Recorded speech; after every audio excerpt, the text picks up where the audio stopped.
Hi everyone, and welcome to another Dreadlogs Reviews.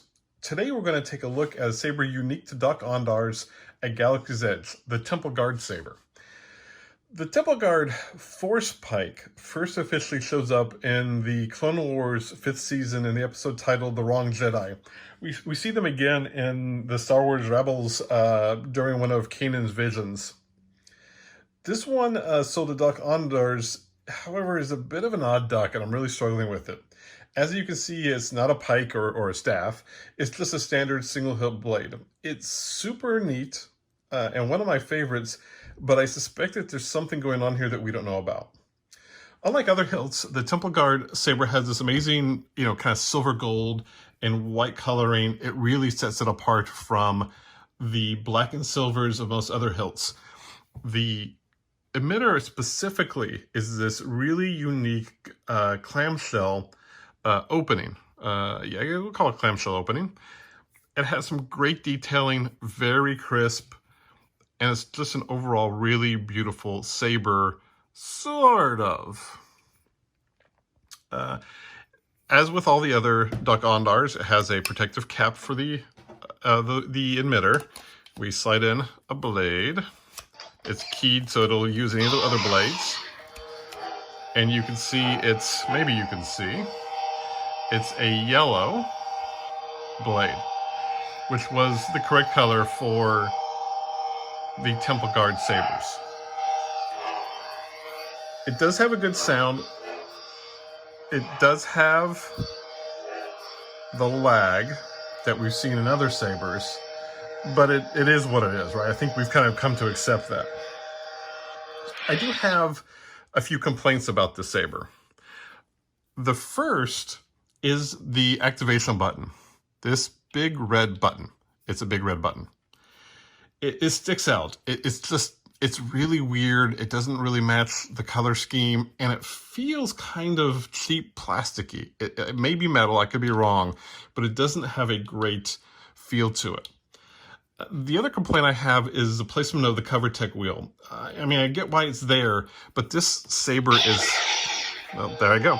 This saber is kind of small compared, and if you want to two-hand it, the cover tech wheel is really in an uncomfortable, awkward place. Turn that off. I'm going to take the blade out. So let's talk about the kind of mystery here.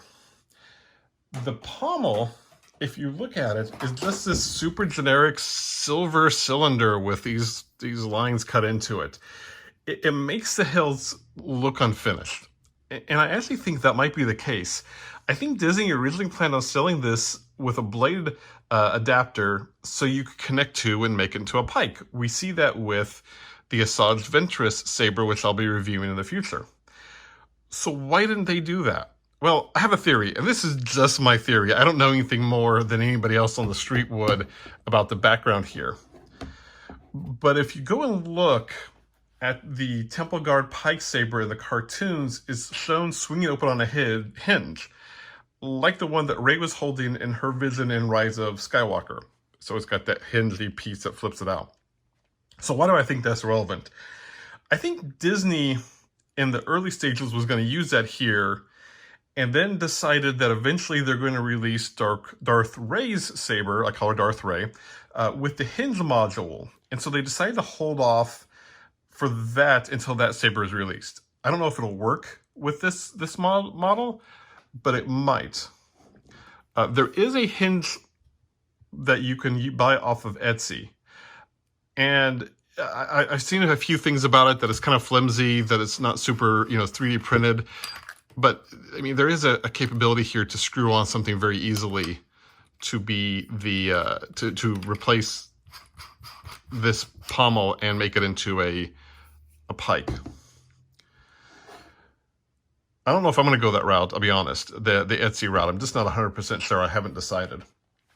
I do want to show this saber compared to a similar one that I have from Saber Forge that I have reviewed in the past. Now this is the Saber Forge saber, and you can see it also has the kind of clam openings. and it is, as I've shown in other videos, you can light up one side and then light up the other side. So it does make one big saber. It is all just one piece. So it's a nice representation if you really want that saber staff feel, but it is not obviously the official blade offered by, or hilt offered by Disney.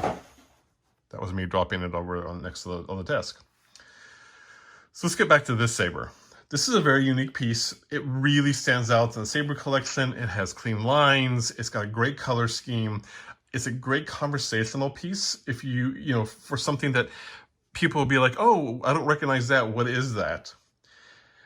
And if you're wanting something that maybe other people don't get because people are buying the Luke sabers and the Ray sabers and the Darth Vader sabers, this one is a really nice kind of unique-ish type saber to put out there.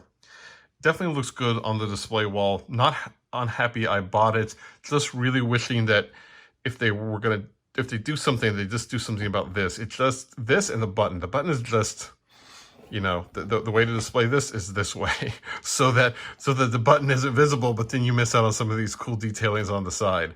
So it probably bothers me than it does most people. It just feels super out of place. I also wonder why they couldn't have just recessed the button into the saber. But that's probably my biggest complaints. I really do like this saber. I think it looks really great. I love the box, of course, and it's got the Temple Guard insignia here.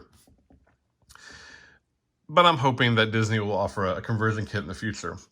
So let me know your thoughts in the comments below. Feel free to like and subscribe if you want to be notified when I make more videos. Always appreciated. And again, I thank you, as always, for taking the time to watch my videos. I hope you have a great day and a great week.